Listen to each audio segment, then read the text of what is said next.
आज की वीडियो में बात करेंगे प्राइम फैक्टराइजेशन के बारे में, यानी कि अभाज्य गुणनखंडन।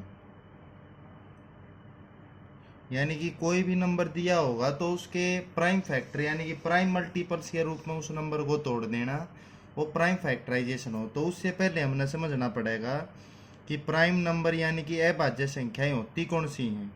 तो वे संख्याएं जो केवल खुद से भाग हों।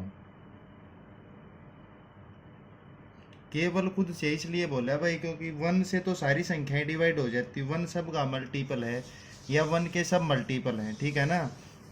तो इसलिए केवल इस बात का ध्यान रखो, जो केवल खुद से भाग हों वे संख्याएं प्राइम नंबर होते हैं, अभाज्य संख्याएं होती हैं, ठीक है ना। नाम से ही पता चल रहा है अभाज्य, जो किसी से भाग ना हो वे अभाज्य संख्याएं। जैसे कि एग्जाम्पल अगर हम ले तो पहला प्राइम नंबर होता है टू, और टू इकलौता ऐसा नंबर हो है जो इवन भी है और प्राइम भी है। ऐसा दूसरा इवन नंबर तुमने दिखाई नहीं देगा जो प्राइम होगा। तो टू इकलौता एक ऐसा इवन प्राइम नंबर है, बाकी तीन, पाँच, सात, नौ, नौ नहीं होगा भाई क्योंकि नौ तीन से डिवाइड हो जाएगा। तीन, पाँच, सात, 11, 13, 17, 19, फिर 23, ठीक है ना। इस तरीके से ये प्राइम नंबर है। तो किसी भी नंबर को इन प्राइम मल्टीपल्स के रूप में तोड़ देना प्राइम फैक्टराइजेशन कहलाता है। फिर दूसरा होता है कंपोजिट नंबर। कंपोजिट नंबर वे हुए हैं जो खुद से भी भाग हों, खुद से तो सारी संख्या भाग हो जाए हैं, खुद से तो भाग हों और किसी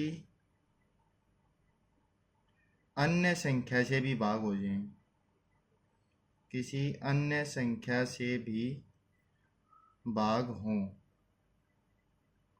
जैसे कि चार हो गया, छः हो गया, फिर उसके बाद आठ हो गया, नौ, 10, 12, ठीक है ना। जैसे दो है, चार है, वो दो से भी भाग हो जाएगा, चार से भी हो जाएगा। छः है, वो दो से भी डिवाइड हो जाएगा, तीन से भी, और छः तक हो जाएगा खुद तय।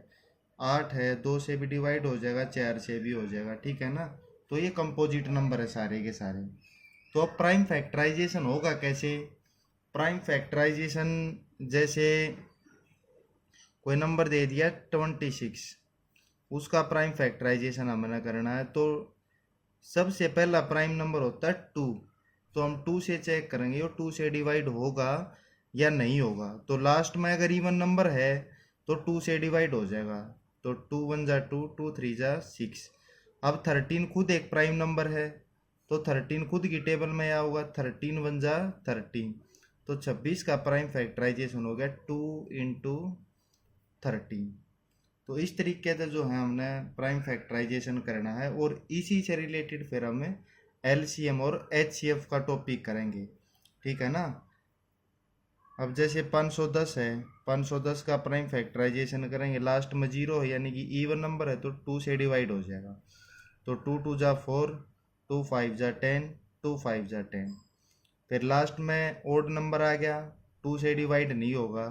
थ्री से डिविजिबिलिटी कैसे चेक करेंगे, 5 + 5 + 2 यानी कि 12 हो गया। थ्री की टेबल में 12 आवे तो थ्री से डिवाइड हो जाएगा ये।